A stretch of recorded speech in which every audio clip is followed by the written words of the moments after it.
Hormat guru kita bersama Ki Haji Mustamir, sedanten para hufat, para hafizat, para hamalatil Quran ingkang kula hormati.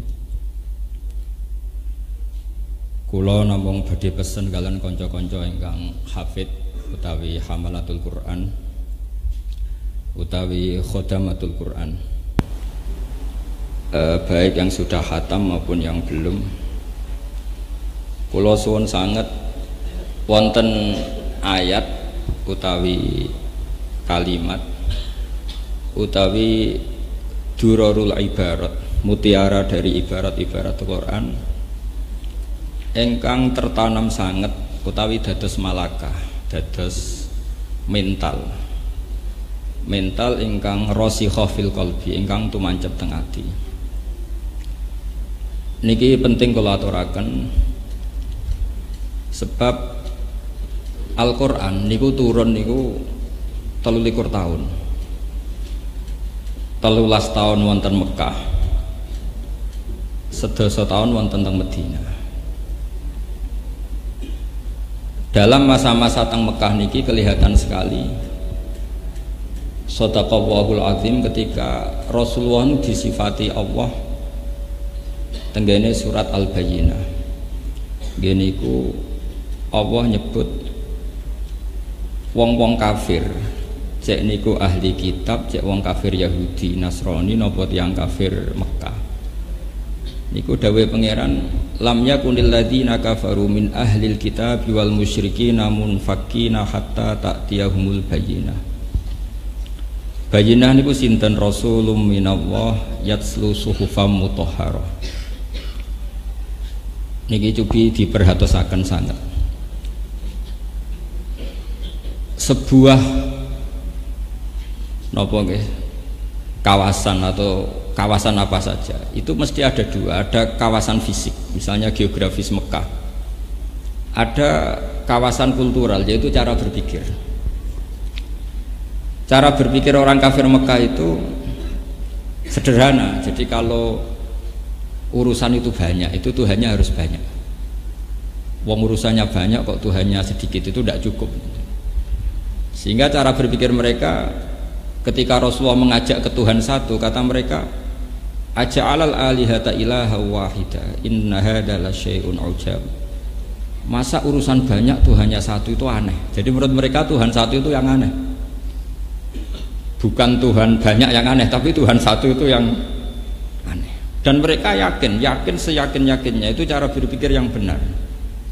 Sampai mereka mengatakan tadi aja'alal alihata, aja'ala noto gawe sapa Muhammad al alihata ing pira-pira pangeran, digawe ilahan ing pangeran wahidan sing muk sitok. Inna hadza satamne iki, maksudnya ja'alul alihati ilaha wahida iku la syai'un ujab, sesuatu sing aneh. Nabi dengar itu, Nabi tahu dikomplain seperti itu, tapi Nabi dengan teladan kemudian bikin satu tamsil. Tamsil itu logika analogis ya, logika yang pakai perbandingan yang gampang. Itu tamsil. Dan itu yang dipakai Quran berkali-kali, disebut watil kal amsalu nadribuha linnas. Kemudian Nabi cerita di depan umum. Ini perlu dicatat, tradisi Nabi itu kalau menjelaskan sesuatu itu di depan umum. Dulu di Safa itu gunung dekat rumah Rasulullah. Beliau kalau mau menjelaskan ilmu itu naik Safa, terus beliau menjelaskan. Kata Rasulullah, wahai penduduk Mekah, kalau kalian jadi pembantu, kemudian majikan Anda itu banyak, semuanya meretahkan Anda, ngatur-ngatur Anda, dan semuanya tersinggung kalau perintahnya nggak dilakukan. Senang mana kalau kamu punya majikan hanya satu, perintahnya tunggal, jelas. Terus kata mereka, tentu Muhammad saya milih punya majikan satu, kalau majikannya banyak repot. Disuruh orang satu aja repot, apalagi disuruh orang apa banyak, capek Muhammad. Terus Nabi menjelaskan, Tuhan kamu itu majikan kamu, yang menciptakan kamu, yang menciptakan langit bumi. Kalau Tuhan banyak nanti perintahnya banyak, seleranya beda-beda, pusing kamu. Oh ya mat, oke Tuhan satu saja. Ini kearifan, sehingga ini yang disebut darabawu mathalar rajulan fihi syuraka umutasyakisuna wa rajulan salamal lirrajul. hal yastawiyani masalah. Kata Allah, alhamdulillah. Jadi di ayat itu disebut alhamdulillah. Allah bikin satu perumpamaan, ada seorang lelaki punya majikan banyak. Fihi syuraka umutasyakisun, punya majikan banyak. Dan satu lagi pembantu warojulan salamal lirojul. Satu lelaki punya satu majikan. Nasibnya enak mana? Mereka sepakat enak satu orang punya majikan satu. Terus kata Allah, alhamdulillah, mereka sadar. Ini penting sekali saya utarakan karena sekarang banyak orang yang menekuni ulumul Quran karena kita tidak sempurna, tapi kemudian tidak bisa semua. Itu tidak bagus. Saya dulu ngaji Quran sama bapak. Terus kemudian saya pernah di Damaran beberapa bulan. Termasuk dulu saya pernah ngaji di sini tapi belum ada pondok, bajak dari Damaran karena itu pondoknya buyut saya. Jadi saya ini turunan Kiai Damaran. Buyut saya itu turunan pondok Damaran belakang menara itu. Tapi yang saya paling prinsip wasiat bapak, pesan bapak itu, saya kalau manggil memang bapak, jangan sampai ada ilmu itu tidak detail. Karena musuh kita itu menyerang Islam itu lewat ilmu yang detail, lewat serangan yang detail. Sehingga kita butuh ilmu yang detail yang bisa mengalahkan argumentasi mereka. Yang kata Allah diistilahkan bal naqdhifu bil haqqi 'alal batil. Normalnya itu fayadmahu fa idza huwa zahid. Sesuatu kalau hak betul, itu kalau ketemu barang batil, mesti batilnya itu hancur, bukan sekedar kalah, hancur. Jadi damagho itu kalau di kamus itu halakut dimag, otaknya itu hancur berserakan, itu damagho. Jadi kekuatan barang hak itu kalau mematahkan kebatilan itu batilnya sampai hancur seotak-otaknya, seakar-akarnya. Sehingga saya termasuk orang yang optimis kalau ada sekolah perbandingan agama. Di Jogja saya ngajar lama sekali dan sebagian mereka cerita, Pak, nanti di Jogja ada sekolah perbandingan agama, menurut Anda gimana? Kata saya itu bagus. Yang penting jangan neliti Islam, tapi jangan neliti orang Islam, tapi neliti Islam. Kalau orang Islam kan bulat. Di Indonesia kalau ada copet ketangkep ya orang Islam, yang ketangkep KPK ya orang Islam. Karena ya Indonesia mayoritas Muslim. Tapi kalau yang diteliti Islamnya, Islam mengharamkan zina, mengharamkan korupsi, mengharamkan ini itu. Nah contoh studi kasus misalnya begini. Ini contoh paling gampang. Jadi ciri utama kebenaran itu kalau mengalahkan barang hak, barang batil itu fayad mahu, hancur betul. Misalnya gini, ini contoh paling mudah. Kata Allah, firman Allah itu mal masih ibnu maryam illa rasul qad khalas min qablihi rusul wa ummuhu siddiqah kana yakulani ta'am. Isa dan Maryam itu doyan mangan. Gitu. Tuhan itu sederhana sekali kalau nyifati Isa dan Maryam. Kenapa kamu Tuhan kan Isa dan Maryam itu doyan mangan gitu. Coba kamu teruskan misalnya dalam logika keseharian. Kang aku ingin alhamdulillah didolani pangeran Kang. Pangerane lesu, tak mangan terus sehat. Naif enggak kira-kira logika seperti itu? Wah itu mesti orang yang menuhankan Yesus itu tuntas. Karena apa kerennya punya Tuhan yang pemenang nak mangane utang kan malah kacau. Coba kamu logika Tuhan itu gampang. Logika yang ditanamkan orang gampang. Karena yakulani to'am. Isa dan ibunya itu makan-makan.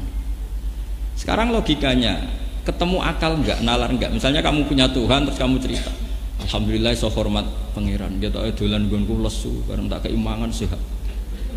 Coba itu kan itu faya demahuhu faida huwa zahid. Ini kebatilan pasti damago itu hancur lebur. Itu pasti, bukan mungkin tapi pasti. Apalagi belum kena anekdot yang orang-orang bulat tapi baik. Bulet. Ya kadang orang bulat itu baik. Karena Islam itu kadang butuh orang bulat. Dulu Abu Bakar sudah Islam, Said Hamzah sudah Islam, Bilal sudah Islam, Abdullah bin Mas'ud sudah Islam. Tapi orangnya khusyuk-khusyuk. Sementara Islam dalam ancaman preman-preman kayak Abu Jahal, Abu Lahab, Khalid bin Walid, Walid bin Mughirah, Utbah bin Rabi'ah, banyak.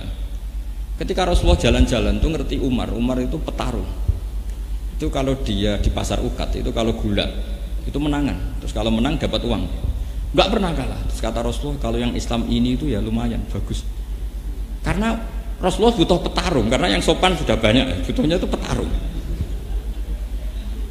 Sehingga Nabi spontan berdoa, Allahumma aizal Islam bi Umar, semoga Islam ini mulia karena Umar. Itu yang dibutuhkan tarungnya. Kalau Sugih Abu Bakar, sopanya sopal Bilal, tapi ini butuh petarung. Betul, 2 hari dari doa Rasulullah, Sayyidina Umar itu masuk Islam. Itu semenjak itu juga Umar itu mensweeping orang-orang kafir. Ayo kalau ganggu Rasulullah Muhammad tak bunuh kamu. Itu gentenannya orang kafir dulu. Sebab itu sama oleh gedeng preman. Karena ya ada hikmahnya. Ya tentu nakalnya harus kamu benci, yang maksiat ya harus kamu benci. Tapi beberapa daerah itu banyak yang nggak berani bikin gereja karena ada preman-preman yang nggak siap. Kiai kena jak rekonsiliasi, kena nyata-nyata ini kan kena. Ini Islam. Dulu ketika logika ketuhanan, kadang yang tahu itu ya orang fasik. Karena logika, saya berkali-kali ya, kalau ngaji di mana-mana saya bilang, logika yang absolut itu hanya logika tentang tauhid. Saya ulang lagi, logika yang absolut itu hanya logika tentang apa? Tauhid. Ini mohon sekali dicerna. Saya ulang lagi ya, bal naqdhifu bil haqqi 'alal batil fayadmahu fa idza huwa zahid. Sebagian ayat diredaksikan Qul ja'al haqqu, kata Allah, wa ma yubdi'ul batil, dan barang batil itu tidak pernah muncul, wa ma yu'id, dan tidak akan kembali. Misalnya gini yang paling masyhur, Fir'aun itu ngaku sebagai Tuhan. Nabi Musa kata Musa, Tuhan itu yang menciptakan langit dan bumi. Fir'aun masih bisa menjawab, setahu saya kalau saya jalan-jalan yang dituhankan saya. Ma'alim tulakum min ilahin huiri, kata Fir'aun. Kata Musa terus bilang gini, Tuhanku itu ada di langit. Kata Fir'aun, Haman ibni li sorhal ali abdul asbab, masyhur itu ya, Haman ibni li sorhal ali abdul asbab. Haman, saya bikinkan piramida yang tinggi, saya mau melihat Tuhannya Musa, apa betul dia punya Tuhan. Sehingga ini panjang, kalau kesimpulan Tuhan itu siapa itu panjang, kalau akan bikin piramida kemudian dilihat di langit. Akhirnya Musa itu ganti argumentasi. Enggak gitu, gini aja. Yang namanya Tuhan tuh yang nuhani kamu dan nenek moyang kamu. Itu spontan di majelis itu yang iman banyak sekali, meskipun yaktumu imana, sebagian mereka menyembunyikan imannya. Karena mereka sadar kalau Fir'aun Tuhan, lalu yang nuhani nenek moyang dia siapa? Kan Tuhannya datang terlambat. Makanya ternyata mensifati Rabbus samawati wal ardi, mensifati Tuhan itu Tuhannya langit dan bumi itu tidak meruntuhkan Fir'aun. Padahal lebih keren, Tuhannya langit dan bumi itu kan kayaknya keren, langit bumi. Tapi itu belum meruntuhkan cara berpikir Fir'aun. Tapi ketika diingatkan, Rabbukum wa Rabbu abaikumul awalin, Tuhanmu dan yang menuhani leluhurmu. Hadirin mikir, kalau Fir'aun Tuhan, dia punya kakek, punya nenek, lalu neneknya Tuhannya siapa? Ini kan Tuhannya baru datang, terlambat. Berarti babanya tanpa Tuhan.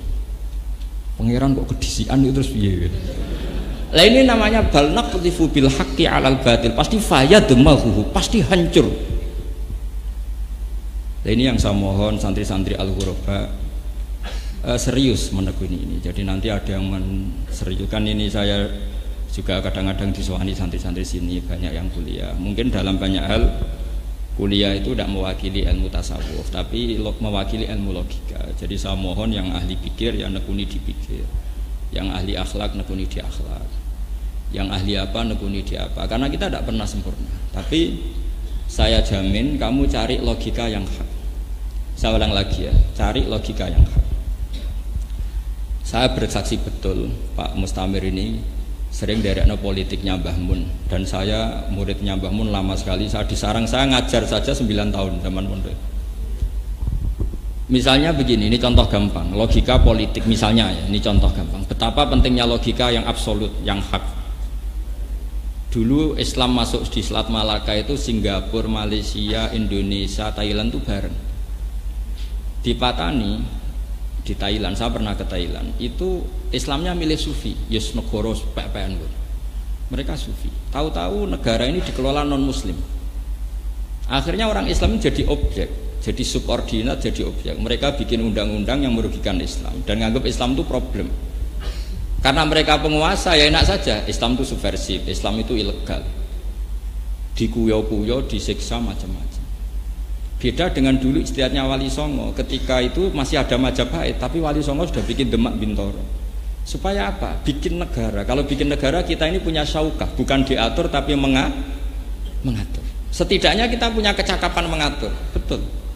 Demak Mintoro bikin negara sehingga mulai Wali Songo sampai sekarang ada tradisi ulama punya kecakapan ngatur negara. Dulu ada Pak Nasir, ada Kiai Haji Agus Salim. Era modern ada Gus Wahid, abahnya Gus Dur, ada Gus Dur. Sekarang di Rembang ketua DPR ya putrane Mbah Mun, Gus Kamil. Bupatinya teman saya Kaji Hafid. Sehingga sekarang itu kayak tempat-tempat prostitusi dikejar-kejar oleh Satpol PP, bandar narkoba dikejar-kejar polisi. Coba kalau kita abai sama negara, kemudian yang punya syaukah kekuasaan orang-orang dolim, jangan-jangan orang soleh yang dikejar-kejar orang dolim. Nah ini namanya logika. Logika ini harus mantap sehingga kamu ijtihad itu an ilmin. Kalau kamu nekuni politik ya an ilmin. Begitu juga misalnya kamu nekuni ingin kaya raya, nggak apa-apa, asal an ilmin, yaitu tadi. Kebayang nggak misalnya santri hafid hafal Quran, buruwe Cina terus kadang kon goreng daging babi, kan tersiksa. Saya tuh punya temen cerita saya, Gus saya ini ikut Cina. Itu perempuan cerita saya. Kalau nak goreng daging babi itu jera tersiksa, Gus. Tersiksa itu kalau disuruh nganter anaknya ke gereja dan di situ belajar kemusyrikan. Dia masih ingat kaidah ngaji ar-ridho bil kufri kufrun, ridho kafir itu kufur. Nah, di sini terus banyak orang Islam yang ngotot. Orang Islam kudu kaya. Enggak apa-apa asal al-ilmin. Yang ingin politik ya monggo supaya ada syaukatus soleh ala zalim. Yang soleh itu yang ngatur orang apa? Zalim. Jangan yang zalim ngatur orang apa? Soleh. Begitu seterusnya dalam wilayah. Fil ilmi juga gitu. Misalnya saya lebih nekuni ilmu. Saya teruskan lagi tadi yang masalah hatta ta'tiyahumul bayyinah. Ciri utama Rasul itu adalah orang yang bisa menjadikan orang kafir itu tercerabut dari akar kekafiran. Bisa munfakin, bisa infikak, bisa mereka tercerabut dari akar kekafiran. Yaitu tadi mereka dari punya Tuhan banyak dijelaskan sama Nabi. Kalau Tuhan kamu banyak itu seperti kamu punya majikan banyak, perintahnya beda-beda, kalau enggak kamu turuti marah. Mau enggak kamu punya majikan banyak? Ya enggak mau Muhammad, enakan majikan satu. Itu disebut napa? Daraballahu masalan rajulan fihi napa? Syuraka mutasyakisuna wa rajulan salamal lirajul. Terus sudah mereka berhenti dari menuhankan Tuhan yang banyak. Lalu Allah tidak berhenti menjelaskan logika supaya itu berhenti betul. Yaitu tadi orang-orang kafir itu menyembah berhala. Berhala itu dari apa coba? Dari batu. Terus dicuci, kalau kotor dibersihkan. Terus Allah bikin satu tamsil. Daraballahu mathala. Ini mestinya wakaf ya. Kalau dalam ilmu takotek itu wakaf ya. Tapi kalau di tradisi qiraah ya ndak. Abdam mamlukan. Abd yang mamluk, mamluk itu dimiliki. Sing layak kediru ala syai, ini kalau waca sesuai kaidah fikih, yang tidak mampu apa. Orang-orang kafir tidak gini sama Rasulullah. Wahai orang-orang kafir Mekah, kamu mau enggak punya budak pembantu yang lumpuh? Pembantu loh ya, saya ulang lagi. Hei orang-orang kafir, kamu mau enggak punya pembantu yang lumpuh? Mau mandi dimandikan, mau ke kamar mandi diantar. Apa saja kamu yang ngurusi, layak kediru ala syai, enggak mampu apa. Ya enggak mau Muhammad. Punya pembantu lumpuh enggak mau saya. Terus lagi kata Nabi sederhana gitu kan. Lah iya. Pembantu itu kamu kan bisa membuang. Tanpa pembantu kamu bisa hidup. Dia pembantu lumpuh ora gelem, kok kowe gelem dia pangeran lumpuh. Ya ku watu ora ra iso apa-apa. Jadi itu ini jenis namanya al-bayyinah. Terus mereka sadar lah iya. Dia pembantu lumpuh saja kita tidak mau kok malah punya Tuhan yang lumpuh. Paham? Ini permanen sekali. Logika itu permanen. Wa daraba wa masalar rajulaini ahaduhuma abkam. La yaqdiru ala syai'in wa huwa kallun ala maula. Aina ma yuwajjihu la ya'tina bi khair. Kamu andekan punya dua pembantu, yang satu lumpuh, enggak bisa apa-apa. Diarahkan apa saja tidak bisa. Nama yuwajjihu la ya'ti bi khair, enggak bisa mendatangkan kebaikan. Terus mereka bilang, enggak mau Muhammad. Lah iya pembantu sing ora penting wae nak lumpuh ora gelem kok kowe pangeran zat paling penting di kehidupan Anda. Kemudian pangeran Anda ini sesuatu yang lumpuh. Berhala itu kan lumpuh tidak bisa apa-apa. Nah ini namanya bayyinah. Perlahan-pelan akhirnya orang Mekah semuanya Islam. Yang enggak Islam dianggap orang sing layak kilun dalam bahasa Quran, enggak punya akal, enggak bisa mikir. Nah ini pentingnya logika. Saya mohon sekali anak-anak hurufah, entah berapa kadarnya, kita harus belajar. Saya yakin kalau Anda di sini belajar makhraj selesai, mungkin belajar tahfidz selesai. Tapi Quran itu punya sisi-sisi yang dijelaskan sendiri oleh Quran, dimaklumatkan sendiri oleh Quran, yaitu lihat baru ayati. Dan Quran memaklumatkan dirinya, pasti ja'al haqqu wa zahaqal batil. Ketika barang hak datang, pasti barang batil itu sirna. Ini penting saya jelaskan karena kalau Quran sudah sampai seperti ini jadi solusi. Jadi solusi minal fitan, kata Rasulullah ketika cerita fitan, terus kata Sidin Ali, wamal makhruju minha ya Rasulullah. Lalu untuk keluar dari fitnah itu apa? Jawabnya Nabi, kitabullah, yaitu kamu harus belajar apa? Kitabullah. Tentu belajar yang seperti saya utarakan. Setelah belajar makhraj, tasfid, kamu belajar tafsir yang seperti saya jelaskan ini. Makanya saya tadi cerita, saya singgung sedikit. Saya pernah digugat oleh seorang dosen karena saya sering baca hadis sahih, saya sering ngajar hadis sahih. Di hadis sahih itu ada cerita begini, mangqala la ilaha illallah dakhala apa? Jannah. Di situ ada kata-kata wa in zana wa in sarqa, meskipun pernah zina, pernah maling. Kata si dosen tadi, Pak Bah, ini kan seakan-akan Islam melegalkan zina. Kok yang melafadzkan la ilaha illallah tetap masuk surga meskipun pernah zina? Saya bilang gini, kamu itu tidak pernah ngaji gitu. Harus tanya yang pernah ngaji. Terus maksudnya gimana Pak? Terus tak jelaskan. Kebenaran Allah Tuhan itu kebenaran yang absolut, kebenaran yang nggak bisa diganggu gugat oleh perilaku sosial. Misalnya begini, Anda seorang profesor, Anda seorang dosen, Anda seorang rektor. Kalau ditanya 1 tambah 1 berapa? Mesti jawab 2. Lonte ya jawab 2, copet ya jawab 2. Jangan karena kamu rektor atau profesor ada lonte jawab 2 terus kamu bilang 4 supaya beda dengan lonte. Tidak bisa. Kebenaran absolut siapapun kalau yang mengatakan pasti sama. Orang Kudus yang paling bodoh ya la ilaha illallah. Orang Islam paling awam tukang manol ya la ilaha illallah. Rektor Al-Azhar ya. Karena kebenaran bahwa Allah Tuhan ini kebenaran yang absolut. Yang mengatakan siapa saja harus kita terima dan harus kita benarkan. Itu maknanya Nabi wa in zana wa in sarqa. Bukan melegalkan zina, tapi kebenaran ini begitu absolut sehingga yang zina pun kalau mengatakan harus kita benarkan. Kayak orang yang pernah zina, pernah maling bilang 1 tambah 1 2, benar apa salah? Benar. Rektor ya bilang 2, presiden bilang 2, Pak Jokowi ya bilang 2, Pak Prabowo ya bilang 2 meskipun musuhnya. Karena ini kebenaran absolut. Nah, kebenaran tauhid adalah kebenaran yang absolut sehingga Nabi mengatakan mangqala la ilaha illallah dakhalal jannah wa in zana wa in sarqa.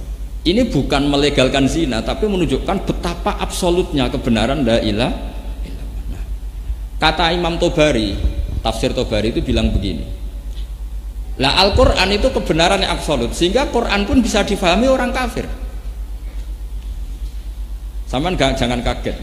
Quran itu bisa difahami orang kafir. Alasannya Imam Tobari. Padahal ajallut tafasir indana itu tafsir Tobari. Sebelum ada tafsir Suyuti, tafsir Ibnu Katsir, tafsir senior itu tafsir apa? Tobari. Ajallut tafasir. Lam yusannaf fil Islam mislu. Enggak ada tafsir sebaik tafsir Tobari. Itu masyhur itu. Karena begini kata Imam Tobari. Allah itu pertama nurunkan Quran itu mukhatabnya itu orang Islam apa orang kafir? Enggak, jawab saja. Orang kafir karena pas itu orang Islam belum ada santri Kudus, belum ada santri Rembang, belum ada. Yang ada orang kafir. Makanya ada Quran yang qul ya ayyuhal kafirun. Memang adanya orang kafir. Nggih betul. Nggih betul. Qul ya ayyuhal kafir. Setiap khitab itu ya sampean kalau ngaji tafsir Jalalain ya ayyuhan nas ya kufar Makkah. Tapi Quran ini dengan logika hak yang absolut. Orang kafir pun tuh mikir.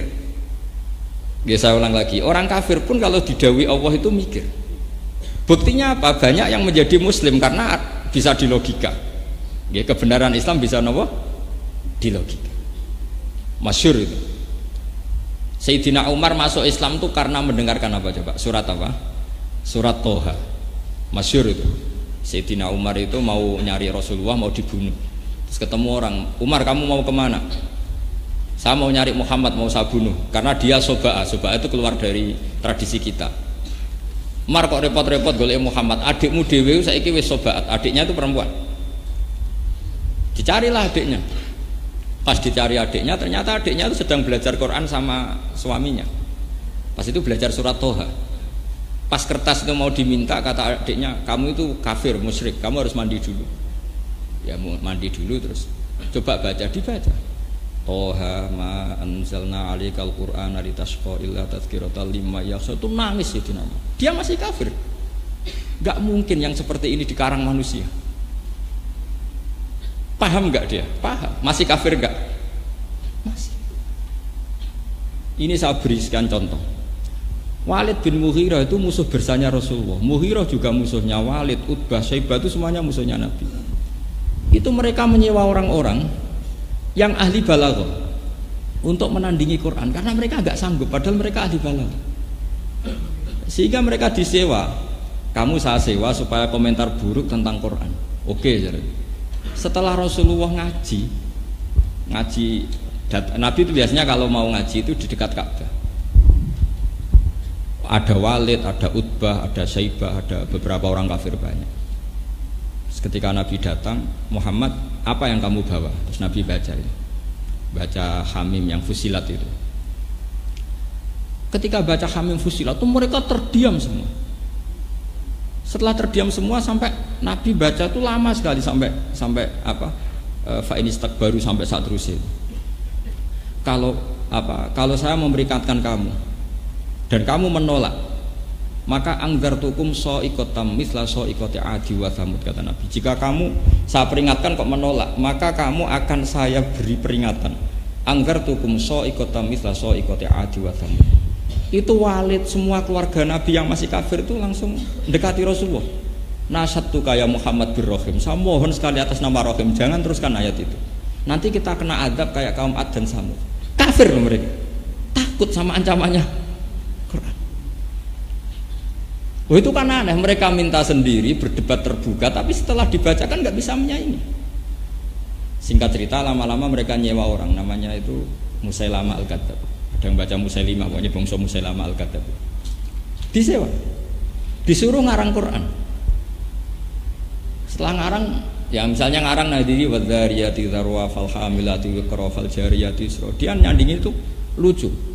Wazariati zar'a wal hasidati hasda fattokhinati tohna, terus fal khobizati khubza. Jadi wazari demi perempuan-perempuan yang nandur, terus wal hasidat demi perempuan-perempuan yang manen. Setelah dipanen itu wal khobizat demi perempuan-perempuan yang bikin roti. Setelah itu wattomi'at demi perempuan-perempuan yang makan. Itu yang nyewa saja kecewa. Iku omongan opo? Lalu kualitasnya di mana? Yang nyewa saja janggal. Padahal diberi paket. Ini Alam Nasroh saingi, terus dia bilang ad-difda ubad-difda wa ma adroka mad-difda. Surat Fil disaingi, al-filu mal-fil wa ma adroka mal-fil lahu khurtumun tawil wa dhil. Itu yang nyewa saja janggal. Lalu setelah kita tahu gajah itu apa, hebatnya di mana? Beda dengan Quran. Quran itu kalau cerita balaghahnya mutu, kualitas kesejarahnya yang mutu dengan lafadz yang mutu. Misalnya alam taro kaifa fa'ala rabbuka bi ashabil fil. Apa kamu tidak melihat bagaimana Tuhan memperlakukan ashabil fil? Itu ada nilai kesejarahannya. Rasulullah itu lahir di tahun gajah. Ini kalau tak cerita sebentar. Sehingga Rasulullah itu orang-orang yang zaman itu, yang sepuh-sepuh itu menyaksikan. Kalau tak cerita sedikit biar sampean kenapa dimulai dari alam taro. Apakah kamu tidak melihat? Abraha itu raja Yaman, bikin Ka'bah tandingan karena Ka'bah itu prospek secara ekonomi. Ya, sampai sekarang makanya banyak orang menjual Ka'bah. Mulai dulu Ka'bah itu dihitung secara prospek secara ekonomi. Sehingga Raja Habasyah itu bikin Ka'bah tandingan. Sehingga cerita orang Quraisy yang masih kafir tapi yang menghormati Ka'bah di sini terus gak terima, terus ingin menghancurkan Ka'bah. Sehingga cerita gitu. Si Abraha ini naik kuda, naik apa? Gajah paling besar. Semuanya pakai gajah. Setelah masuk daerah Mekah di Muhassar itu, Wadi Muhassar itu nemuin Abdul Muthalib. ketika ketemu Abdul Muthalib, karena Abdul Muthalib mbahnya Nabi dan masih punya nurun nubuwah, itu Abraha itu kata Abraha gini, anta sayyidu hadal wadi, kamu bosnya di sini ya, kata Abdul Muthalib. Dan semua unta itu disita. Terus kata Abdul Muthalib itu lucu, Abdul Muthalib itu orangnya rileks, mbahnya Nabi itu orangnya rileks, ganteng tapi rileks. Saya kalau duduk, kamu duduk dekat saya di singgasana, umat saya pasti tidak terima. Tapi kalau saya duduk di atas kamu, saya tidak berani. Itu karena ada nurun nubuwah, ada nurnya Rasulullah, mbahnya Nabi itu.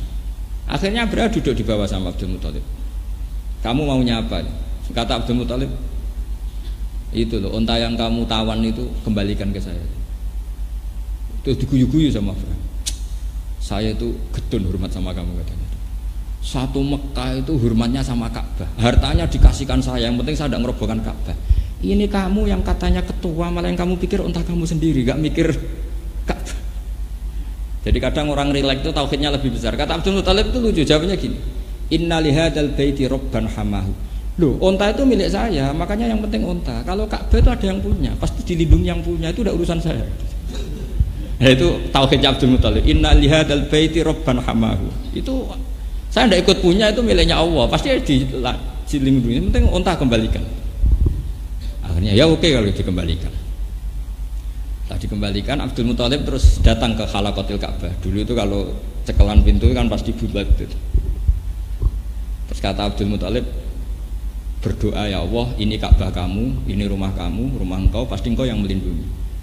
Setelah itu bilang ke kaumnya, wahai kaumku, ayo ke gunung, melihat apa yang nanti dilakukan Allah. Ya terus ke gunung. Setelah ke gunung, pasukan Abraha mau menghancurkan Ka'bah, datanglah burung apa? Ababil. Sehingga disebut alam taro kaifa fa'ala rabbuka bi ashabil fil. Apa kamu tidak melihat peristiwa ketika Allah mengutus ababil menghancurkan ashabil fil? Artinya kalimatnya, notnya jelas, kofiyahnya jelas, kualitas bahasanya jelas, kesejarahnya jelas.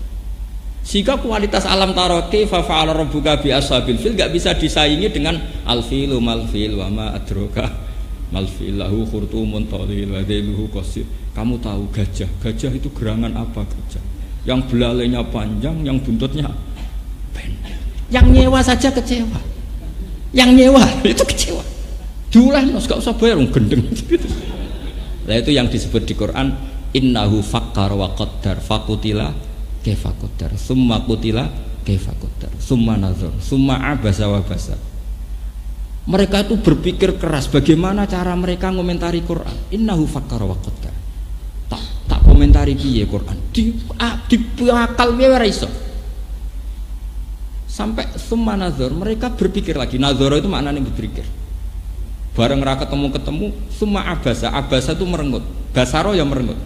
Jadi abasa itu merengut, basar yang disuruh ngorder saja lama sekali karena memang nggak mendapatkan celah kekurangan Al-Quran.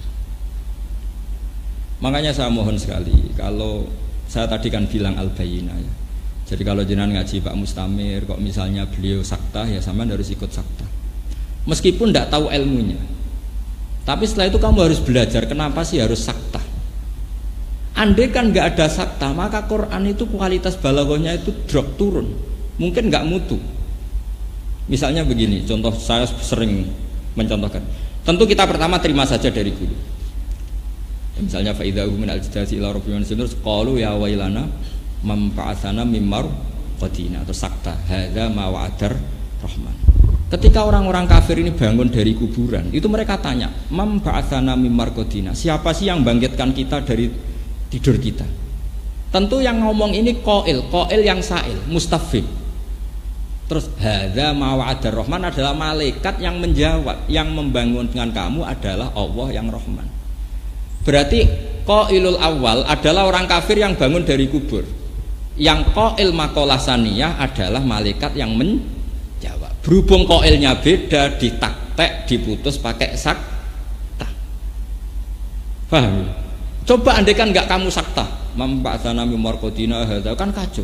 Sapa sing nangekno aku, sing nangekno pangeran, itu kan ngomong-ngomong dhewe dijawab-jawab dhewe. Wah itu kan kacau. Meskipun kamu nggak perlu tahu ilmunya sakta, pokoknya nurut sih. Sama seperti di awal surat Kahfi. Misalnya alhamdulillahilladzi anzala 'ala 'abdihi kitaba wa lam yaj'al lahu iwaja wa lam yaj'al lan orang gawe sapa Allah taala lahu maring kitab, maring Quran. Ora digawe iwajan ing bengkok. Qayiman ya ora digawe jejeg. Kacau enggak kalau kamu baca langsung. Quran yo ora bengkok, yo ora jejeg. Mau kafir halus. Tapi dengan tradisi sakta itu kelihatan. Walam yaj'al lan orang gawe sapa Allah lahu maring Quran. Orang gawe iwajan ing bengkok mandek. Ora bengkok iku maknane qayyimah. Maksudnya ora bengkok maknane apa? Justru dengan sakta ini qayiman itu natijah dari tidak iwijat, tidak iwat, itu artinya apa? Qayyimah. Artinya apa? Barokah sakta. Jadi semua pilihan-pilihan wakaf lazim, wakaf kopi itu pilihan-pilihan yang itu menunjukkan kualitas Al-Quran. Sehingga menurut saya kalau setelah hafidz, saya mohon sekali ada teman-teman yang meneliti wakaf seperti Dawi Ibnul Jazari itu wa ba'da tajwidi kalil hurufi la budda min ma'rifatil apa wukufi. Setelah kamu tajwidnya lolos, kamu harus tahu wakaf, karena wakaf ini yang menunjukkan kualitas Al-Quran. Kenapa demikian? Karena tadi misalnya memba'atsana mim marqadina, siapa sih yang membangunkan kami? Terus Allah menjawab lewat malaikat, hadza ma wa'adar rahman. Sekarang kan berarti makalah ula qailnya beda, makalah sani qailnya beda. Supaya kelihatan beda, diket dipotong lewat apa? Sakta. Jadi sakta itu tidak main-main. Bisa ulang lagi, sakta itu tidak main-main. Makanya ada ulama mengatakan sebetulnya taqotiul Quran, makoteknya itu ada ratusan. Cuma Imam Asim menamakan yang 4 itu sakta. Sebetulnya masih banyak lagi. Cuma mungkin kadang dinamakan wakaf karena ini urusan riwayat. Pun kembali lagi ke Al-Bayyinah. Jadi saya mohon sekali, sampean kalau senang Quran betul, itu harus berlatih bayyinah tadi, hatta ta'tiyahumul bayyinah. Terus rasulun minallah yatslu suhufan. Kata Imam Ibnu Hajar Al-Asqalani dalam Syarah Bukhari, Allah itu sudah berso kalau nasibnya Quran nanti itu di mushaf. Karena secerdas-cerdasnya orang pasti punya lupa. Dan kalau lupa orang pasti kembali ke mushaf. Sehingga Rasulullah disifati Rasul itu adalah orang yang membaca mushaf. Rasulun minallah yatslu suhufan. Suhufan itu kalau diisimkan maf'ul jadi mushaf. Sohifa, sohif fahuwa nawa, wadhaka nawa, mushaf. Nah mushaf ini kemudian era Abu Bakar, Umar dikumpulkan dengan ketua tim namanya Ubay bin Ka'ab, ada Zaid bin Sabit, macam-macam. Kemudian mushaf ini ditulis dengan standar Rasm Utsmani. Ini yang mulai aneh. Kenapa pakai Rasm Utsmani? Karena lugat Quraisy itu aneh. Lugat Quraisy itu tidak bisa ngomong Hamzah. Jadi orang Quraisy itu tidak bisa ngomong Hamzah. Orang Tamim senengannya Hamzah. Sehingga orang Quraisy itu kalau ngomong ya, misalnya seperti qiraah kita, alladzina takhudhu dinahum huzuwan, itu pakai huzuan, pakai wawu. Padahal nggak ada di bahasa Arab. Huzuan itu nggak ada. Yang ada itu haza'a, yahza'u, hus'an. Makanya dalam qiraah apa hus'an, huzu'a. Yang ada itu mahmus apa? Lam. Sama, walam yakul lahu kufuwan ahad. Kufuwan itu nggak ada dalam bahasa Arab. Hanya adanya di bahasa Quraisy. Bahasa Arab itu yang ada kuf'an, pakai hamzah. Saman kalau ngaji fikih, kitabul akiffa, babul kuf'i, pakai hamzah. Sehingga selain Asim bacanya ya kuf'an, kufu'an, karena memang itu bahasa Arab. Tapi bahasa Quraisy kufu'an, hamzahnya gede wawu. Makanya ini juga harus ada yang neliti. Saya ulang lagi, ilmu ini juga harus ada yang neliti. Disebut ilmu Rasm Utsmani. Sehingga misalnya Imam Nafi' karena dia orang Madinah, nggak pati dekat sama suku Quraisy, kalau baca ya wan nabiin, ya ayuhan nabiu, karena memang Nabi adalah orang yang menceritakan perintah Allah, disebut nabiun, wong sing cerita. Nabi ibadi anni annal ghafurur rahim. Nabi critakno sira. Saiki tak sampean tak takoki sing maknane cerita iku nabiyun apa nabiun? Nabiun pakai hamzah. Amma yatasaalun anin nabail adzim. Mestinya isim fa'ile ya nabiun, wong sing cerita. Imam Nafi' baca Nabiun karena dia orang Madinah, dia ada orang Quraisy. Tapi Rasulullah orang Quraisy itu nggak mau baca Hamzah. Akhirnya dibaca ya ayyuhan nabiyyu wan nabiyyin, bukan wan nabiyyin. Ini penting saya utarakan, jika nanti kalau ada orang-orang orientalis yang menyoal kenapa sih Quran pakai ya, pakai wawu, padahal itu Hamzah. Itu lughatu Quraisyin. Orang Quraisy itu nggak bisa melafadzkan apa? Hamzah. Makanya huzwa, bukan huzuan. Saya sampean tasrif. Padahal kalau fi'il, Imam Asim itu uniknya, kalau fi'il itu dibaca dengan Hamzah. Allahu yastahzi'u bihim. Makanya ada saja qiraah asing yastahzi bihim. Nah, tapi orang Quraisy itu karena tokoh-tokoh besar menang. Sampai ada iqlal. Sampai saya iqlal misalnya. Amana yu'minu imanan fahuwa mu'min, coba. Amana asluhu a'mana. Ala wasni af'ala. Ubdilat alhamzatu saniyah alifan limujanazatnya fasara amana. Coba yu'minu. Ya sama. Makanya ada qiraah yu'minu karena tadi orang Quraisy enggak mau yu'minu, maunya yu'minu.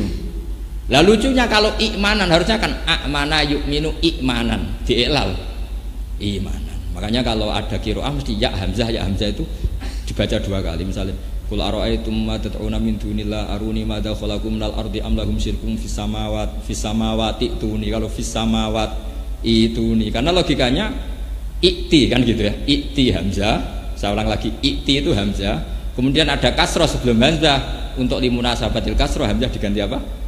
Ya akhirnya ituni, paham ya?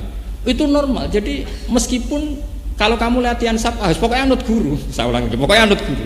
Tapi kita yang belajar ilal itu normal, normal secara kesejarahan normal. Buktinya tadi, kenapa ikti diganti iti? Karena ada kasroh. Kasroh itu menuntut ya, makanya ikti jadi apa? Ituni sama. A'mana yu'minu imanan. Terus diganti apa? Imanan. Karena apa? Ada kasroh, berarti munasabahnya apa? Ya.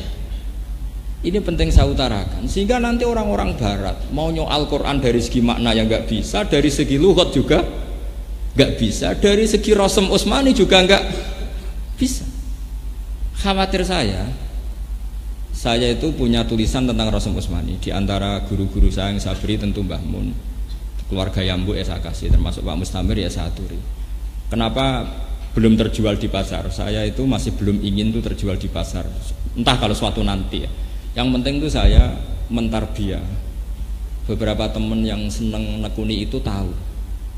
Karena Quran ini, Quran sing jame ini sebagian cara Allah menjaga itu lewat mushaf.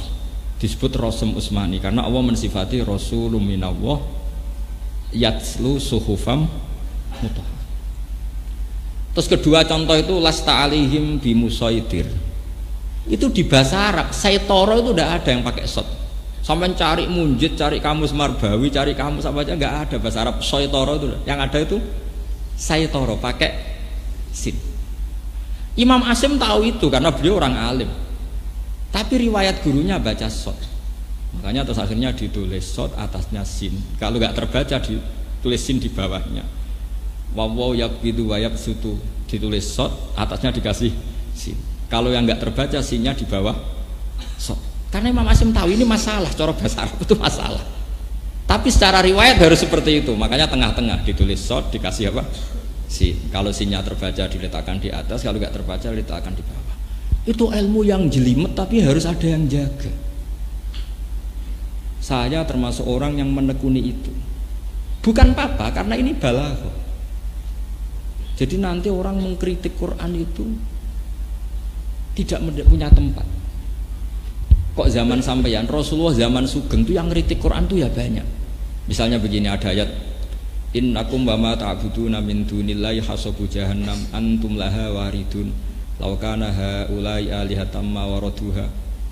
Padahal Allah jelas dawuh pakai ma itu li ghairil akil, untuk yang enggak punya akal. Innakum satamne sira kabeh wa malan barang, mestine wa malan barang. Mestine lho ngene. Tak buduna kang nyembah sira kabeh min dunillah iku hasabu jahannam, dadi urup-urupane neraka jahanam.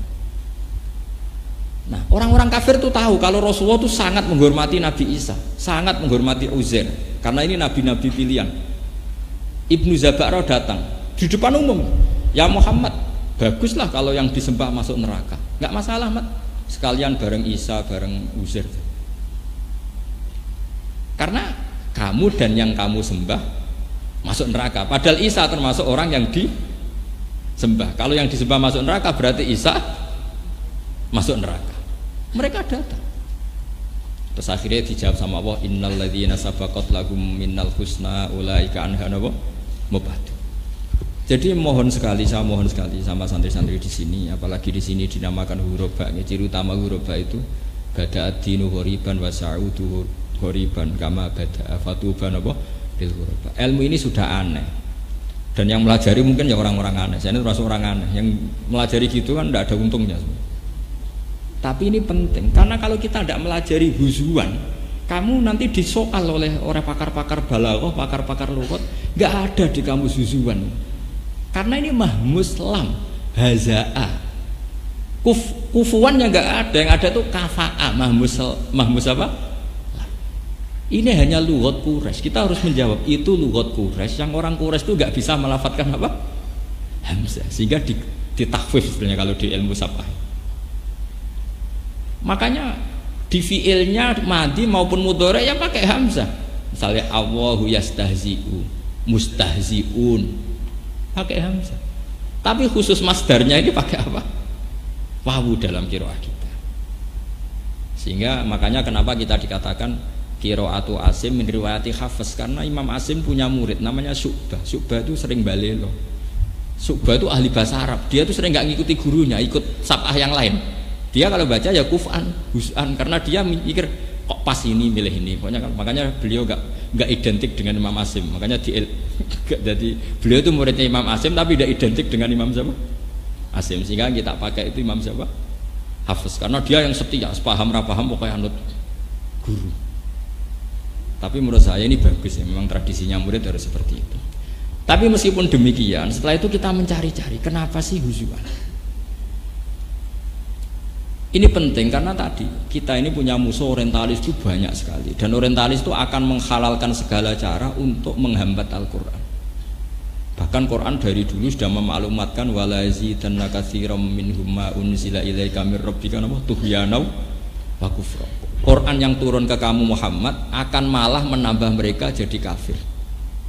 Zaman dulu sudah ada kritikus Quran, misalnya gini, inna syajarataz zaqqum ta'amul asim kal muhli yaghli fil butun ka ghalil hamim.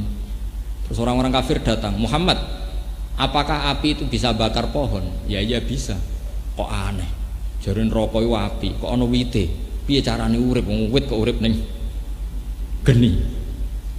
Jadi orang kafir itu selalu nguntit. Jadi orang kafir itu belajar Quran, Bos. Makanya dulu kalau di Indonesia ada senok horgonya sama ndak usah kaget. Dulu orang kafir itu ya belajar Quran sampai mereka bisa tanya, "Ya Muhammad begini-begini."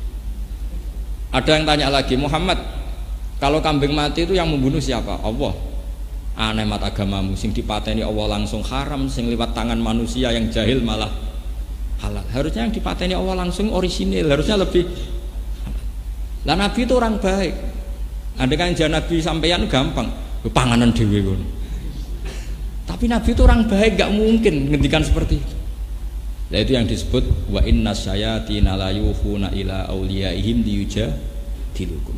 Setan-setan ini selalu memberi inspirasi sama orang-orang kafir supaya selalu mendebat Quran.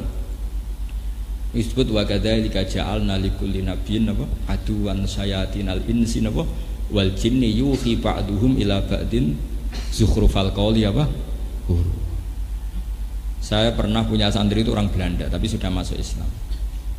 Dia peneliti Islam, pernah tanya gini, Pak Bahak, saya ini sudah masuk Islam, saya ini orang Barat kan, tapi saya itu nggak bisa menjawab ketika ada pertanyaan, kenapa sih orang Islam kalau perang menang, kemudian perempuan-perempuan kafir ini ditawan jadi amat, kemudian itu milik para sahabat, itu kan melanggar hak asasi manusia. Itu mesti begitu, karena tadi yuhi ba'duhum ila ba'din zukhrufal qawli ghurur. Mereka saling memberi spirit untuk mengkaburkan Islam. Begitu juga kalau kita perang menang, itu kan alat-alat perangnya orang kafir kan kita pakai, kita sita. Hartanya juga kita sita. Singkat cerita, karena dia sudah bisa bahasa Indonesia, terus sering diskusi sama saya, sering ngaji saya, tak ceritain, Pak, Kalau ada penjahat maling ke kamu, garong ke kamu, punya senjata api, kamu kembalikan apa kamu sita? Ya saya sita Bapak. Kalau tak kembalikan jadi dipakai garong lagi. Sama, kalau alatnya orang kafir perang mbek Nabi bar dibalekno. Ya digo perang meneh. Dan nerima.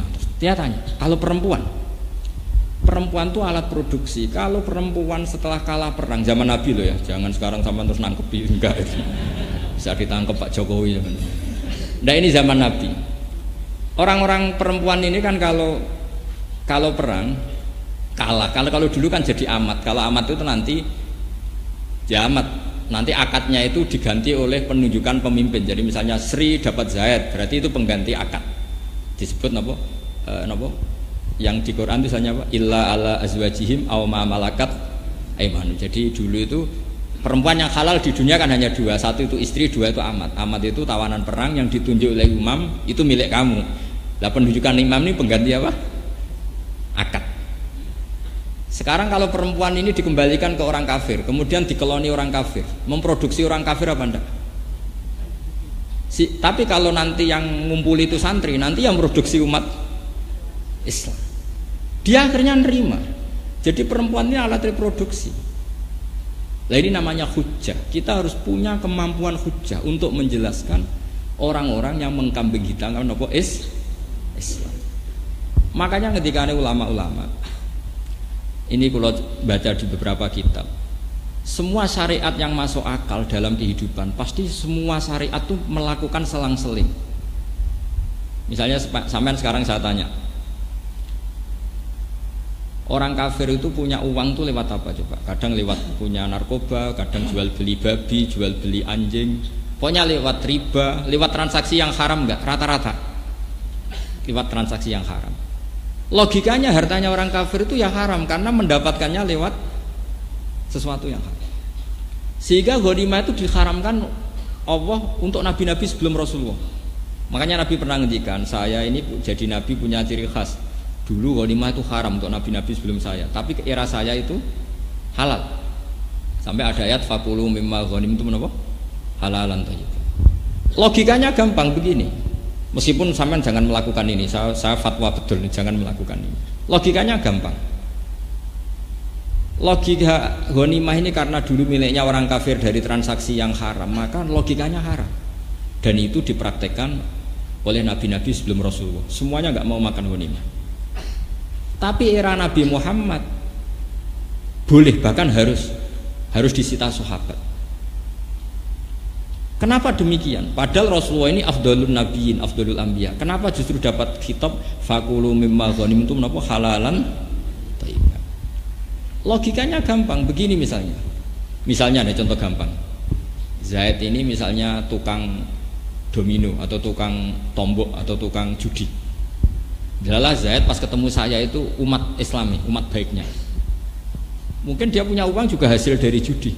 Pas ketemu saya adalah pas umat baiknya. Gus, saya punya uang 1 juta, tak kasihkan jenengan. Kalau saya ini zuhud waroi yang bila ilmin, tentu tak tolak. Wong kok mangan duit Zaid itu tukang judi, tukang domino. Harusnya saya tolak. Itu juga bagus karena saya zuhud. Tapi ini secara ilmu itu jeblok. Jebloknya adalah kalau uang itu di tangan Zaid dipakai ubyuk meneh. Dipakai judi lagi.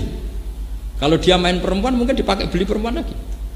Tapi kalau saya terima, berarti saya memperkecil atau menyita uang yang bisa dipakai dia maksiat, tak sita supaya gak dipakai maksiat. Kalau sampean jadi kiai, menerima apa menolak? Ya kalau, makanya saya bilang, kalau menerima, sampean kiai lama-lama pasti jatuh. Kiai kok gelem disalami template tukang apa? Judi. Tapi kalau sampean tolak, dan terus Zaid ngomong gini sama teman-temannya, mau tak kena kiai ra gelem, oh tak nggo judi meneh. Piye-piye digo judi meneh iku mergo sampean tolak. Coba kalau uang itu dalam penguasaan Anda. Mungkin gue manakipan kan gitu. Ini masalah-masalah yang sudah jelimet menurut fikih. Makanya disebut faqulu mimma ghanimtum halalan thayyiban. Yaitu setidaknya kalau hartanya orang kafir disita itu tidak dipakai alat kekafiran. Ini pun harus kita pelajari sehingga kita tahu duduk perkaranya. Kenapa sih ghanimah itu halal? Padahal min amwalil kuffar yang notabene dari cara-cara yang pokoknya saya mohon sekali ya di sini ada kiai jenengan, wonten Pak Mustamir, terus di Sarang banyak orang alim, di Kudus juga banyak, di mana-mana banyak. Saya mohon sekali kesempatan itu digunakan. Kalau kamu mencintai Quran, saya yakin sudah mewakafkan waktu untuk ngapalkan, untuk belajar tajwid, belajar macam-macam. Tapi saya mohon sekali, ada 1-2 ayat yang menjadi mental Anda. Karena dulu di antara doanya Nabi yang diajarkan ke Abu Bakar itu, waj'alil Qur'ana mukhi wa asbi wa azmi wa sya'ri wa lahmi. Sebagian riwayat itu wa takhlitahu bidami wa asbi wa ruhi wa mukhi wa azmi. Dan Quran ini ya Allah campurkan menjadi darah saya, sumsum saya, mental saya. Misalnya begini yang saya alami ya, ini saya tahadus bin yang saya alami. Misalnya ada ayat qul bi fadlillah wa bi rahmati fa bidzalika apa? Falyafrahu. Atas nama fadlnya Allah, rahmatnya Allah, kamu itu yang senang. Saya itu belum pernah sholat tidak senang. Karena logikanya gampang. Orang sampai maksiat melihat dangdutan itu ya cari senang. Orang sampai demenan ya cari senang. Orang maksiat tuh rata-rata cari senang.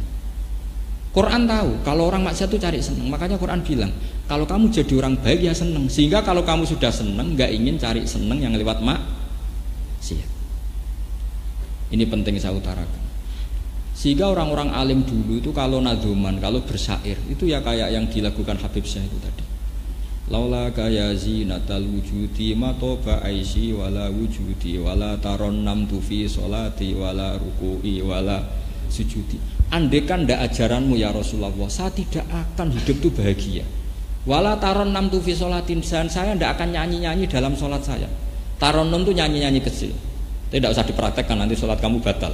Yang penting taron itu seneng banget sampai kayak agak-agak nyanyi. Wala ruku itu kalau sholat tuh seneng sekali. Caranya seneng gimana? Dilatih. Lah pelatihan ini yang diajarkan Imam Ghazali. Misalnya begini, Imam Ghazali kalau ngelatih itu sederhana sekali. Kalau kamu punya masalah banyak, utang banyak, nggak ada orang yang percaya, semua ada masalah. Datang saja kamu ke kuburan. Ini kata Imam Ghazali dalam kitab Ihya. Terus kamu bilang gini, ya Allah, semua yang mati ini itu ingin kembali ke dunia hanya karena ingin sujud kepadamu ya Allah. Semua ingin kembali ke dunia karena ingin melafadzkan la ilaha illallah Muhammadur Rasulullah. Dan saya masih di dunia. Coba, andai kan orang Fir'aun, semua orang kafir yang mati di seluruh dunia, mintanya dikembalikan ke dunia itu ingin melafadzkan apa? La ilaha illallah Muhammadur Rasulullah. Dan kita masih di dunia. Sehingga terus kita merasa nikmat ketika kita sujud nikmat. Ya Allah, sujud ini yang akan menyelamatkan saya dari neraka. Sujud ini ya Allah kenangan terbaik saya saat saya nanti di akhirat. Itu akhirnya sempurna. Alhamdulillah Gusti, ketika orang lain nikmati maksiat, saya nikmati sujud ini. Alhamdulillah ya Allah, jenengan sangoni kula mbek sujud. Wah, akhirnya asik. Sajadalaka wajhi wa sam'i wa basori terus. Akhirnya nikmati betul. Nah, kalau orang sudah asik seperti ini akan jauh dari maksiat bukan karena terpaksa, karena sudah asik dengan kebenaran. Itu disebut qul bi fadlillah wa bi rahmatihi fa bidzalika falyafrahu. Ini solusi. Nah, yang saya inginkan di sini adalah kamu punya kebenaran itu kebenaran yang solutif. Makanya saya mohon sekali teman-teman muslim yang politik isniyati ada syaukatus soleh ala zalim. Barokahnya ada partai-partai Islam, banyak umat Islam yang ngatur perda. Ono Satpol PP bedagi lonte, bedagi penyakit masyarakat. Coba kalau yang mimpin mereka sesuai sing soleh sing dibedagi. Kayak Islam di Thailand yang Jumatan dibedaki, yang di Rohingya itu Myanmar ya. Barokahnya kiai-kiai politik, alhamdulillah. Meskipun sampai tidak harus ikut politik, ngerti logikanya. Mosok Mbah Hasim derek Masumi kura ngerti, Mbah Mun derek P3, Pak Mustamir mboten ngerti, mesti perso. An ilmin, semuanya itu karena ilmu. Meskipun Anda tidak harus ikut karena Anda tidak bakat, atau orang bakal dadi lah cara nyalon. Tapi sementing ngerti logikanya gitu. Sehingga gampang husnudzon sama orang-orang soleh. Nah, ini menurut saya semua ilmu itu sampai bayina, itu hatta ta'tiyahumul apa? Bayina. Jangan sampai ilmu itu lamat-lamat. Bahaya kalau ilmu lamat-lamat. Nanti tidak punya kekuatan hujjah. Nah, ilmu yang bisa mengalahkan kebatilan adalah ilmu yang diceritakan di Quran tadi.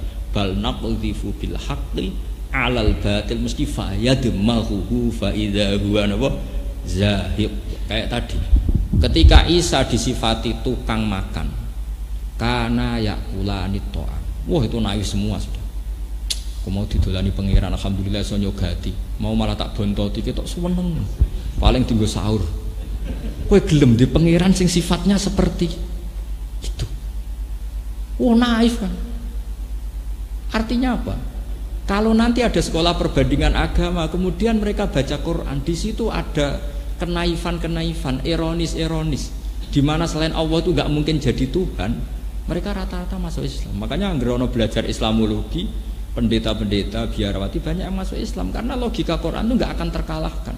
Pasti bal naqdhifu bil haqqi 'alal batil mesti fayadmahu mesti faidahu apa? Makanya masyhur itu dalam guyonan-guyonan, yaitu anekdot tapi harus penting. Jadi ada orang Nasrani itu peneliti Islam. Katanya Muhammad kekasih Allah, kok perang Uhud kalah, masa kekasihnya dikasih kalah? Jadi yang Islam pinter. Tuhan punya watak gitu kok. Melihat anaknya disalib ya dibiarin. Itu kan kuat. Karena menurut Nasrani itu Yesus itu anak Tuhan dan menurut mereka mati di salib. Akhirnya wasep. ini hujah. Ya hujah memang mulai dulu seperti itu. Ya kayak tadi. Rabbukum wa rabbu abaikumul awalin. Nabi Ibrahim kalau debat itu ya juga enggak sopan-sopan amat. Memang debat itu butuh dak sopan. Masyhur itu. Jadi di hari lebaran, hari pesta itu semuanya ke berhala. Singkat cerita pas waya makan-makan, semuanya dihancurin sama Nabi Ibrahim kecuali patung yang paling besar. Singkat cerita terus mereka tanya, siapa yang melakukan ini? Kata mereka, qalu sami'na fata yazkuruhum yuqalu lahu Ibrahim. Paling Ibrahim sing biasa ngenyek berhala itu Ibrahim dipanggil. Kamu yang melakukan ini. Jadi Ibrahim tanya sama yang bawa petel. Jadi ketuanya, wong kok goblok gitu, wis ngerti ra iso omong kon nakoki. Itu yang mereka goblok-goblok Nabi Ibrahim. Wong kok goblok ngono. Fas'aluhum in kanu yantikun. Faruja'u ila anfusihim faqalu innakum antumud. Kowe dolim berolo kon nakoki karwan ra iso omong. Terus Nabi Ibrahim, uffil lakum wa lima ta'buduna min dunillah. Nah aku nakoki berhala goblok, kowe luwih goblok. Berhala kok mbok sembah. Ya kayak tadi. Kalau kamu punya budak, abdam mamlukan, budak itu kan tidak penting, pembantu itu tidak penting, itu saja kamu nggak mau. Yang jenis layak diru ala syai'u wa huwa kallun ala maula. Wis ra iso apa-apa ngrepotno, aina ma yuwajjihu la yati bi khair, diarahno piye ra iso penting, ra iso positif, ra iso manfaat. Nak pembantu wae harus yang cakap. Kok pangeran malah ora cakap? Iku terus piye? Akhirnya mereka do masuk napa? Islam. Makanya Quran ditutup alhamdulillah. Setiap membuat tamsil itu Quran menutup alhamdulillah. Daraballahu mathalan rajulan fihi syuraka mutasyagisuna wa rajulan salamal lirajul. Hal yastawiyani masalan apa? Alhamdulillah. Terus yang terakhir kalau badhe cerita hadis Kanjeng Nabi Muhammad sallallahu alaihi wasallam. Nabi itu kalau menjelaskan fatalnya syirik itu juga gampang sekali. Kenapa saya bilang gampang-gampang terus? Karena ini ciri khasnya Quran. Walaqad yassarnal Qur'ana lidzikri fahal mimut. Quran itu mudah, logikanya ya mudah, bacaannya ya mudah. Kata Nabi begini. Hadis ini termasuk favorit saya hafalkan. Kamu tuh jangan pernah menyembah selain Allah. Masalu dzalika masalu rajulin ishtara abdan min khalisi mali biwarikin aw dhahabin. Faja'a la ya'malu wa yu'addi hullatahu ila ghairi sayyidi fa ayyukum sarrahu dzalik fa ayyukum sarrahu ayyakuna abduhu kadzalik. Orang yang menyembah selain Allah itu ibarat gini, kamu punya uang kamu, kholisi mali itu uang kamu sendiri, kemudian uang kamu sendiri kamu belikan budak atau pembantu, kalau sekarang mungkin nggak ada budak, kamu bayari, kamu yang gaji, kemudian budak ini bekerja untuk orang lain, hasilnya juga dikasihkan orang. Misalnya kayak bayar pembantu, bareng ngono nyetrikakno wong liya, nyapu omahe wong liya, nyupiri mobil wong liya, gak tahu setor sampean, aneh kan? Terus kata orang-orang kafir, oh nak aku dibudak ngono mata gecek. Lah iya, terus Allah bilang gini. Terus Kanjeng Nabi diwawah ngeten. Allah iku pangeranem sing rumat kowe. Sing ngekeki kowe dhuwit, ngekeki rezeki, ngekeki lemah, ngekeki tanah, ngekeki banyu, ngekeki fasilitas. Terus kowe ora nyembah sing ngekeki, nyembah wong liya. Sadar iya. Itu jadi kan lah iya kamu itu beli budak kemudian bekerja untuk orang lain mangkel enggak? Mangkel. Karena kamu merasa yang beri, saya yang memberi kok. Sama. Pangeran sing gawe bumi, gawe langit, gawe fasilitas untuk Anda semua. Kemudian Anda menyembah selain Allah.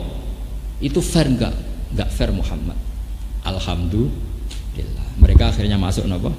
Islam. Jadi kalau suwun di antara sifat Quran ku wal kitabil mubin, demi kitab sing punya kemampuan menjelaskan. Al mubin itu menjelaskan, sehingga kebenaran sesulit apapun kalau dijelaskan itu menjadi jelas.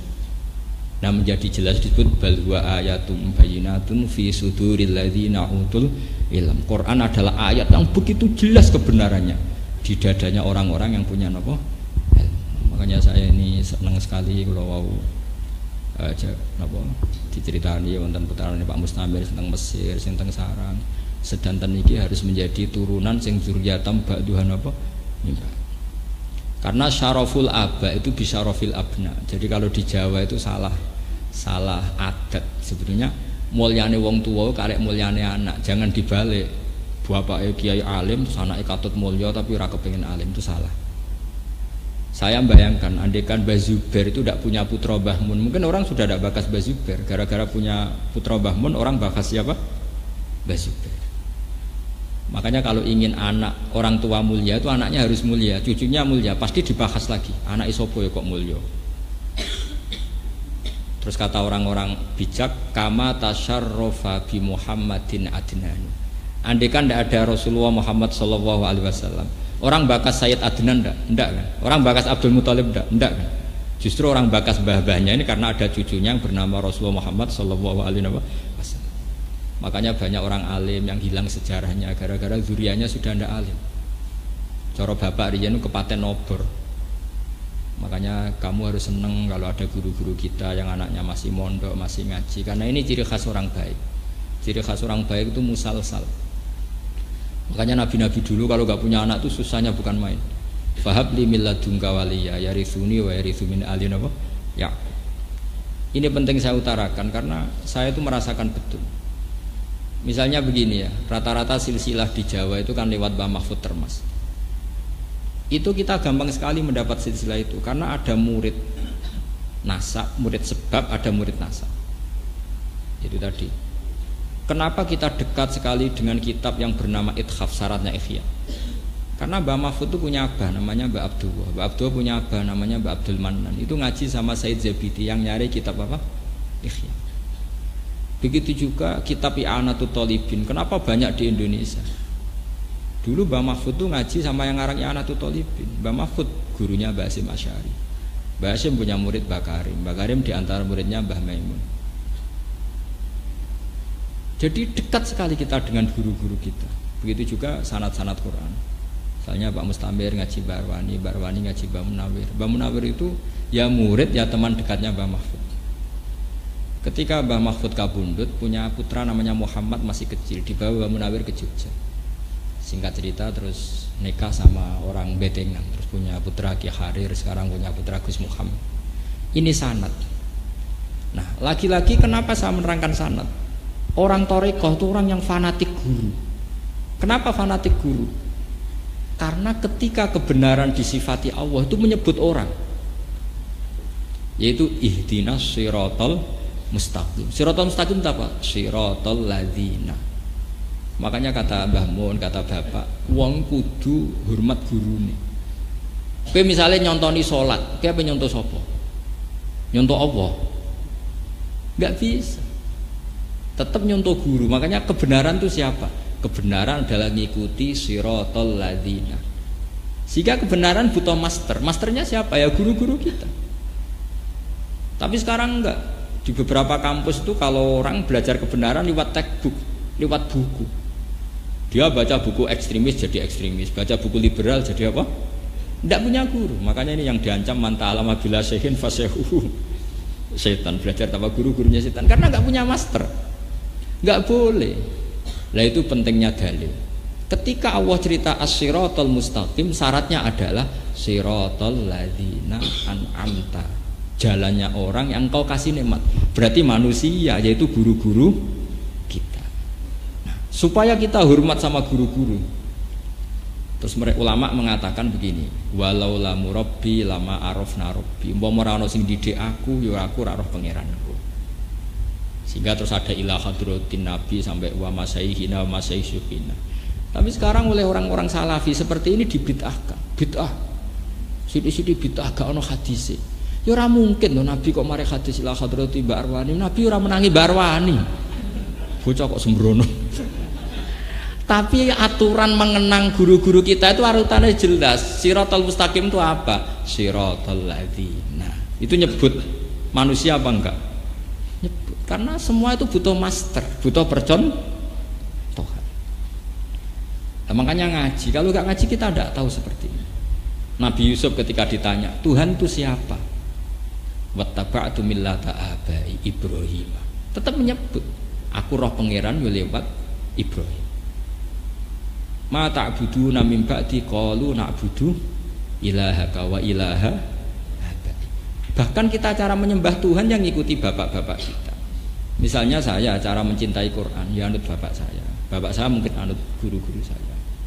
Kulo jenengan mungkin anut siapa yang kita cintai. Meskipun tentu kita tidak pernah sempurna. Tapi kudu ono sing dinut karena syaratnya siratal mustaqim itu siratal ladzina. Nah, ini kan jelas nyebut ladzina. Gak ada sirotol daftar atau sirotol buku, itu gak ada. Nah sekarang enggak. Orang sudah temperamental baca buku ekstremis, kafir, tauhid, bom. Kalau orang kafir itu untuk dibunuh, Nabi itu kombinasinya tidak sama malaikat Jibril, sama Israel sekalian. Ngapain dikawal Jibril kalau motivasi dakwah Islam itu untuk membunuh? Jadi Nabi dikawal Israel, wong kafir dibari, terus pensiun bar. Nggak perlu menerangkan hujah, nggak perlu menerangkan logika, nggak perlu menerangkan dalil. Betul. Jadi guru ini penting. Kalau nggak, coba orang-orang yang jadi ekstremis ataupun liberal, rata-rata punya guru apa pakai textbook, pakai buku, pakai apa? Buku. Dan mereka melihat guru sama-sama manusia. Wes suwe sama-sama apa? Itu hebat tuh Sayyid Muhammad. Sayyid Muhammad itu kalau ngeritik Wahabi itu bagus. Saya punya kitab Mafahim Yajibu Antusokhai dan sering saya kaji. Kata anak Sayyid Muhammad gini, kalau kamu taklid buta maka kamu ya mirip-mirip orang kafir. Orang kafir itu sampai kafir karena inna wajadna abana. Kita seperti ini niru bapak-bapak kita. Tapi kalau kamu anti wasilah, kalau orang Islam berdoa kan Allahumma bihaqqi Rasulillah Mustafa ya Rabbi bil Mustafa baligh maqasidana. Alasan orang-orang Wahabi kan, kamu gak usah wasilah, Nabi juga manusia, wali-wali juga manusia. Kata Sayyid Muhammad, dulu diantara ciri khas orang kafir adalah kalau ngomentari Nabi adalah in antum illa basyarum misluna, kamu juga manusia seperti kita. Itu hebat. Jadi kita didikiring kowe aja geman dadi anti wasilah, mergo komentar Nabi juga manusia, kiai juga. Dulu orang kafir kalau benci Nabi komentar apa? Hei para Nabi, kamu juga manusia seperti kita. Nah dengan tradisi menghormati guru di atas rata-rata, berarti kamu keluar dari tradisi orang kafir. Paham sih kalau maksud? Nah, makanya kulo suwun niki mengke napa? Kulo suwun sekali nggih, terus kulo seneng sangat saged napa nggih, saged belajar bersama sama jenengan. Yang penting setelah hafal itu saya mohon sekali ini pesan Nabi bahwa balighu ani walau ayah. Terus ada ayat dua ayat yang jadi malakah kamu, jadi watak kamu. Misalnya kalau kamu ingin lomo sahok punya, pokoknya orang baik itu yang wa mimma razaqnahum yunfikun, memberi bukan diberi. Setidaknya kamu berusaha. Meskipun saya hafid, meskipun apa ya punya mental memberi. Ojo ngandalo payu semaan itu. Ya kan saya itu sering logikanya gampang. Meskipun prakteknya kamu diberi gak apa-apa, itu dari Allah. Tapi yang penting mental kita itu yunfik, ingin soal prakteknya diberi gak apa-apa, itu haknya Allah. Jadi dilatih. Dilatih semua yang dikatakan Allah itu jadi mental kita. Lho kula niku jujur mawon ya. Saya mencintai Quran itu macam-macam, termasuk saya itu neliti Rasm Utsmani. Kenapa saya teliti? Karena tadi kalau nanti kita tidak diteliti, kemudian sekarang banyak kamus asriyah. Kamus modern itu sudah yang ngarang rata-rata ada alim, sehingga gak memasukkan madatul kalimah huzuan. Karena taunya mereka huzuan atau hus'an, kuf'an atau kufu'an. Lama-lama orang bilang huzuan tuh gak ada dalam bahasa Arab. Terus orang iskal dengan Quran, repot. Kita harus ngomong terus seperti kitab Itqan. Kitab Itqan karangannya Imam Suyuti, kemudian diringkes oleh abahnya Said Muhammad, namanya Zubdatul Itqan. Oleh Said Muhammad diringkes lagi namanya Al-Qawaid Al-Asasiyah fi Ulumil Quran. Itu di situ diterangkan silsilah bahasa Quraisy. Kalau ndak nanti orang menuduh Quran ini nggak ada. Itu repot. Itu kan seperti begini ya, saya contohkan. Ada orang latihan nahwu. Tanya ke saya, "Gus, kenapa di Quran tuh kok wakanas minal qonitin?" Kan nggak boleh wakanat minas solihin, harusnya kan wakanat ya minas solihat. Karena ini perempuan harusnya wakanat minas solihat, nggak boleh kok wakanat minas solihin. Tapi di Quran ada wakanat minal qonitin. Itu kan perempuan terus minal qonitin. Terus saya bilang begini, kamu itu ngajinya tidak banyak, kecangkeman tapi ngajinya rakeh. Dalam bahasa Arab tuh begini loh ya, perempuan itu domainnya innaha, betul, itu sebagai perempuan. Tapi perempuan itu kalau dalam bahasa Arab bisa dikatakan man. Saya ulang lagi ya, ada tamu perempuan datang ke kamu, boleh nggak kamu bilang ini jaa apa roa itu misalnya man jaa, boleh nggak? Boleh, karena man itu bisa untuk lelaki, bisa untuk perempuan. Sekarang kaum juga iya. Innaha kanas min qaumin kafirin. Perempuan itu termasuk kaum enggak? Termasuk. Makanya kalau wakanas minal qonitin wakanat minal qaumi sing al qonitin. Karena perempuan termasuk apa? Kaum. Saya ulang lagi, misalnya gini. Sayyidah Khadijah itu perempuan apa lelaki? Enggak, jawab saja. Perempuan. Di semua riwayat ketika Nabi ketakutan setelah ketemu malaikat Jibril, Nabi bilangnya apa? Dathiruni zammiluni. Itu pakai khitab mudzakkar. Coba if'alu itu mufrad apa mudzakkar? Mudzakkar jamak kan? Karena apa? Nabi tahu Khadijah itu perempuan, tapi statusnya al-ahlu, keluarga. Nah dengan status keluarga ini beliau itu dhamirnya jamak mudzakkar, sehingga Nabi bilang dathiruni zammiluni, hei keluargaku, aku kemuli. Andai kan Nabi melihat beliau statusnya perempuan kan dathirini zammilini kan if'ali idribi. Ini juga harus kita ngomong, harus ada orang yang spesialis meneliti sorof seperti ini. Karena nanti kalau ndak dikira wakanas minal qonitin itu ndak fasohah, karena harusnya wakanas minal qonitin. Itu pun harus ada yang ngomong. Meskipun tidak semua orang ahli, tentu semua orang nggak sempurna. Saya pun tidak sempurna dan tidak akan pernah sempurna. Tapi ngomong, setidaknya ini nanti dicatat, ada yang rekam, ada yang nyatat. Terus eling, oh ternyata dalam domir seperti itu. Nabi dan para sahabat kalau nyolati mayat perempuan pun bilang hu, oh mafirlahu wa afi wa fu'an, itu dibajuri. Karena hu itu artinya mayat itu yasmalu dzakar wal atau biiradatil mayit awi syakhsi. Di Quran juga sama. Di Quran itu semua perintah umum domirnya itu mudzakkar. Misalnya innalladzina amanu, innalladzina kafaru. Terus misalnya, "Mau aku enggak masuk." Itu kan ladzina kan untuk mudzakkar, kafaru mudzakkar. Saya perempuan enggak. Harusnya innallahi kafarna, innallahi amanna. Ya Quran berarti harus dua kali semua dong. Hudal lil muttaqin, hudal lil muttaq. Apa? Muttaqin. Muttaqiyat ya berarti apa? Terus diulang lagi. Alladzina yu'minuna bil ghaibi, diulang Allah yu'minuna bil ghaibi wa yuqimuna shalat, diulang wa yuqimnas shalat wa mimma razaqnahum yunfikna. Kan kalau domennya perang bukan yunfikun tapi yo kacau. Misalnya ya ayuhan nasu budu rabbakum, diulang lagi rabbakunna alladzi khalaqakum alladzi khalaqakunna. Ya tidak ada seperti itu dalam bahasa Arab. Kalau nyebut lelaki itu perempuan masuk. Karena domir lelaki ini untuk kaum. Kaum itu satu lughat atau satu lafadz yang lelaki ya masuk, perempuan ya masuk. Makanya disebut innaha kanat min qaumin kafirin, bahwa Bilqis adalah termasuk kaum yang kafir. Ini perlu saya katakan karena tadi apapun kontribusi Anda, entah lewat istiqomah kados Pak Mustamir, nopo lewat membolehkan anak-anak kuliah ngapalkan Quran, ini semuanya itu ijtihad. Ada yang bodoh Quran nggak nerima anak sekolah biar fokus, ada yang nerima wong kepengen ngapal kok ora oleh, ada yang setengah nerima setengah enggak lewat seleksi, macam-macam. Sementing itu tidak hadzun nafsi, semua itu li'ila'in apa kalimat. Saya sekarang sedang menulis Muskilu I'rabil Quran. Saya punya kitab karangannya Abu Thalib Al-Makki, namanya Muskilu I'rabil Quran, sesuatu yang mengiskalkan dalam i'rabnya Quran, termasuk menjawab seperti itu. Tujuannya apa? Biar nanti orang orientalis, sekarang itu kan Quran dikaji di McGill di mana-mana, mereka nanti bisa ngomong Quran katanya umum, ternyata semua domirnya mudzakkar, alladzina yu'minuna bil ghaibi. Lalu yang perempuan masuk di mana? Repot. Tapi lewat ngaji-ngaji ilmu balaghah kamu tahu. Ya, saya ulang lagi ya, lelaki atau perempuan namanya kaum. Baila adin akhum huda, kaum ad misalnya. Kaum itu umum.